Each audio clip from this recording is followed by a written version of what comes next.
Imagine trying to map the human nervous system, but instead of using a medical textbook, you use ancient dragon mythology. That is the premise of the dragon lineage cycle. It's an unusual project that bridges the gap between evolutionary biology and mystical epics, but getting into it requires looking down the barrel of an absolutely massive commitment. We are talking about 33 individual books, divided into 5 cosmological movements, which translates to over 600 YouTube chapters. Faced with that kind of volume, the immediate question is obvious. Do you actually have to start at page 1 and read all 33 books in strict chronological order? If you try to tackle a hybrid ecosystem like this without a specific plan, the sheer density of the lore and the science will cause cognitive overload. You will likely abandon it before you get to the useful material. You need a strategy. This diagram is the author's visual map for the series, called the Dragon Mandala. Looking closely at the center, you can see the architecture isn't structured like a traditional linear timeline. Instead, the narrative radiates outward through 5 concentric rings. It starts right in the middle with a mythic seed of origin and expands all the way out to a crystalline triad on the edge, representing hard neuroscience. The creators refer to the structure as the Dragon Operating System. It is built to be navigated based on your immediate personal needs, rather than an arbitrary page number. If you treat this like a standard fantasy novel, you will miss the utility of it. In this framework, jumping around, skipping sections, and cherry-picking concepts is how the system is designed to be used. To extract actual value from this series, you have to diagnose your personal goal first. Once you know what you are looking for, you can guiltlessly bypass dozens of books. Let's evaluate the 3 main entry points. The first pathway is for the chronological reader. Choosing this route means committing to the first 13 books, starting at book 0 and pushing all the way through the end of movement 2. The payoff here is rich context. You get the forgotten history of the dragon Zoran, the exile, and a detailed narrative tracking how the planet itself awakens into consciousness. The downside is the heavy upfront time cost. You will be reading thousands of pages of world building before you reach any actionable practices you can apply to your own life. This path is strictly for readers who prioritize deep, esoteric cosmology and are perfectly happy delaying immediate self-improvement. If you are less interested in history and more interested in application, there is a second pathway for the active practitioner.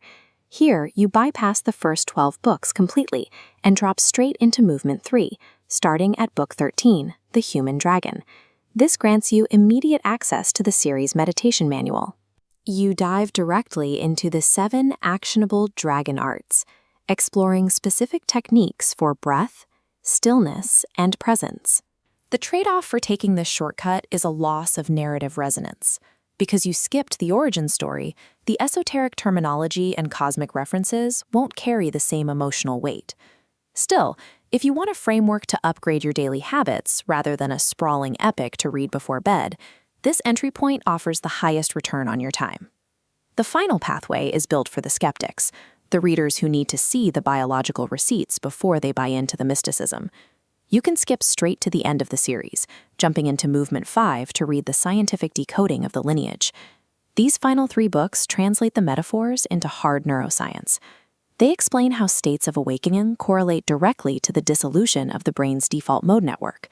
It strips away the fantasy wrapping. What the books call dragonfire is explicitly mapped out here as vagus nerve activation and the parasympathetic nervous system. Warning tone.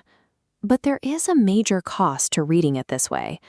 Treating the cycle like a clinical textbook completely spoils the narrative arc and removes the poetic magic from the experience.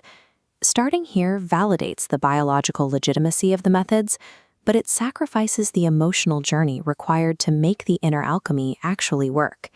This chart maps out exactly how to choose your starting line based on your personal traits. On the x-axis, we have your tolerance for myth and fantasy. The y-axis tracks your desire for practical application. If you prioritize a deep, immersive story over immediate utility, your marker drops here in the bottom right. Start at book 0.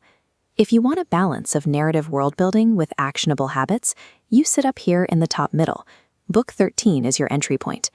And if you want hard data without having to decipher the fantasy dressing, you land in the top left.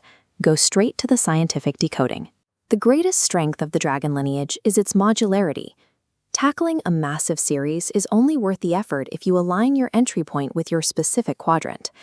The ideal reader for this series is someone fascinated by esoteric cosmologies, active meditators looking for fresh mental frameworks, or anyone trying to understand where biology and mysticism overlap. However, if you demand strictly peer-reviewed science without any metaphor, or if you are a traditional fantasy fan expecting a standard plot structure, this format will likely frustrate you.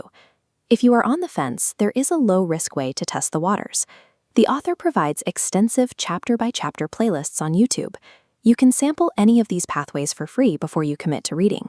Your next step is straightforward. Choose one of these 3 starting doors. Pick your node and give yourself absolute permission to skip the rest of the material until you actually need it. Because in a co-evolutionary map of consciousness, there are no wrong turns. There is only the doorway that opens easiest for you.